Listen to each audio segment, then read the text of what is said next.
নমস্কার দর্শক বন্ধুরা, প্রিয়ার রান্নাঘরে আপনাদের সবাইকে স্বাগত। ইলিশ মাছের যে রেসিপিটা আজকে দেখাবো এটা খুব সহজ আর হয়তো অনেকেরই জানা রেসিপি। তাহলেও আমি কিভাবে বানাই আর কিভাবে বানালে একদম অনুষ্ঠান বাড়ির মতো টেস্ট আসবে, খেতে একদম দুর্দান্ত হবে, সেই রেসিপি নিয়ে আজকে হাজির হয়েছি। আর কিভাবে বানালে সর্ষে কিভাবে বাটলে একদমই তিতো লাগবে না, সেই টিপস অ্যান্ড ট্রিক্সও আজকে আপনাদের সঙ্গে শেয়ার করব। আজকে বানাচ্ছি সর্ষে ইলিশ। সারা বছর বাঙালি বর্ষাকালের জন্য হয়তো এই কারণেই অপেক্ষা করে থাকে, কারণ বর্ষাকালেই পাওয়া যায় ইলিশ সুন্দরী, যেটা প্রত্যেকটা বাঙালিরই দারুণ প্রিয় মাছ। আমার তো ইলিশ মাছ খুব প্রিয়। কারা কারা এই সর্ষে ইলিশটা পছন্দ করেন আমাকে কিন্তু কমেন্ট সেকশনে জানাবেন। আজকে যে মাছটা নিয়ে এসেছিল বাজার থেকে একদম ফ্রেশ আর টাটকা ছিল। মাছটার স্বাদও ছিল দুর্দান্ত।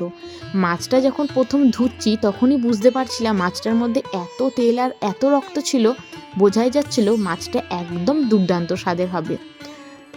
সর্ষে ইলিশ বানানোর আগে মাছটার মধ্যে একটু নুন, হলুদ আর একটু সর্ষের তেল, এই তিনটে উপকরণ একটু মাখিয়ে রেখে দেবো।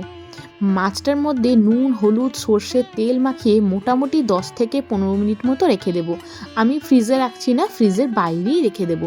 সর্ষের তেল একটু মাখিয়ে দিলে কি হয়, ইলিশ মাছের যে একটা নিজস্ব গন্ধ থাকে, এই গন্ধটা রান্নার পরও কিন্তু খুব সুন্দর বজায় থাকে। মাছগুলো হয়তো দেখেই বুঝতে পারছেন কতটা ফ্রেশ আর টাটকা। খুব পরিষ্কার করে ক্লিন করে মাছগুলো ধুয়ে নিয়েছি, তারপরও কিন্তু এখনও মাছ থেকে রক্ত বেরোচ্ছে। খুব ভালো করে নুন, হলুদ, সর্ষের তেল মাখিয়ে মোটামুটি 15 মিনিটের জন্য রেখে দেব। এবার যেহেতু সর্ষে ইলিশ বানাচ্ছি তাই সর্ষে তো লাগবেই। কি কি সর্ষে দিচ্ছি, আমি এখানে 2 চামচ দিয়েছি সাদা সর্ষে, 1 চামচ কালো সর্ষে। যারা খুব বেশি ঝাঁঝ পছন্দ করেন তারা কিন্তু এক্ষেত্রে কালো সর্ষের পরিমাণটা একটু বাড়িয়ে দেবেন। সাদা সর্ষে 2 চামচ, কালো সর্ষে 1 চামচ, সঙ্গে দিলাম 2টো কাঁচা লঙ্কা আর দিলাম 1/2 চামচ নুন।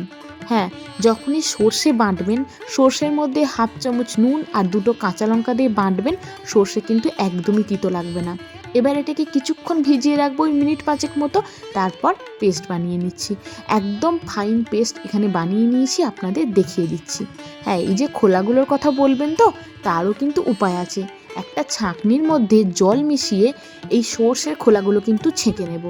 অনেকেরই সর্ষে খেলে একটু প্রবলেম হয়, গ্যাসের সমস্যা হয়, অনেকের অম্বল হয়। সর্ষে ইলিশ তা বলে কি বছরে একবারও খাবো না? এইভাবে সর্ষেটা বেটে নিয়ে যদি ছাঁকনিতে ছেঁকে নেওয়া হয়, সর্ষের খোলাগুলো যদি আলাদা করে দেওয়া হয়, তাহলে কিন্তু গ্যাস অম্বলের কোনো ভয়ই থাকবে না। শুধু ইলিশ মাছ কেন, সর্ষে বাটনা ঝাল খেতে অনেকেই পছন্দ করেন, কিন্তু শরীরের ভয়ে বা গ্যাস অম্বলের ভয়ে কিন্তু অনেকে খান না। রুই, কাতলা যে কোনো মাছেরই সর্ষে দিয়ে ঝাল খেতে ইচ্ছা হলে ঠিক এই প্রসেসটাই আপনারা ফলো করবেন। একটু সর্ষেটা ছেঁকে নিলেই কিন্তু আর কোনো সমস্যা হবে না। তাহলে সর্ষে তো ছাঁকা হয়ে গেল। এবার কড়াই বসিয়ে দিয়েছি, যার মধ্যে গরম করে নিলাম 2 চামচ মতো সর্ষের তেল, কালো জিরে, কাঁচা লঙ্কা। ইলিশ মাছের সর্ষে ইলিশে এটা কিন্তু মাস্ট, একবারে ইম্পর্টেন্ট জিনিস। কালো জিরে, কাঁচা লঙ্কা ফোড়ন দিলে না দুর্দান্ত একটা ফ্লেভার আসে। অনেকে সর্ষে ইলিশে কালো জিরেটা পছন্দ করেন না, তারা সেক্ষেত্রে কালো জিরেটা স্কিপ করে যাবেন, শুধুমাত্র কাঁচা লঙ্কা ফোড়ন দেবেন।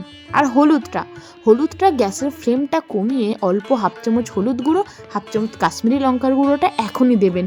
সেক্ষেত্রে মাছের ঝালের কালারটা কিন্তু সুন্দর আসবে। গ্যাসের ফ্লেমটা কোনো মতে কিন্তু বাড়াবেন না, সেক্ষেত্রে হলুদটা পুড়ে কালো হয়ে যেতে পারে।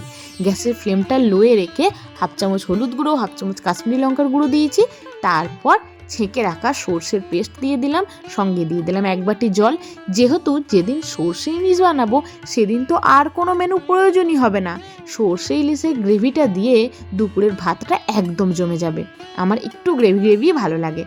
তারপর সর্ষেটা যখন ভালো করে ফুটতে শুরু করবে, দিয়ে দেব কাঁচা মাছগুলো একদম ফ্রেশ আর টাটকা ছিল, তাই মাছগুলো ভাজার কথা তো মাথাতেই আনিনি। খুব ভালো আর টেস্টি টাটকা মাছ হলে না, মাছ ভাজলে টেস্টটা একটু নষ্ট হয়ে যায়। কাঁচা মাছের এইভাবে একবার সর্ষে ইলিশ বানিয়ে দেখবেন।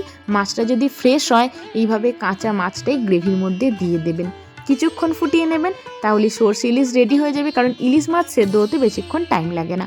মাছে অলরেডি নুন মাখিয়েছিলাম আর সর্ষেটা বাটার সময় নুন দিয়েছিলাম, তাই আলাদা করে আমি আর কিন্তু নুন দিইনি।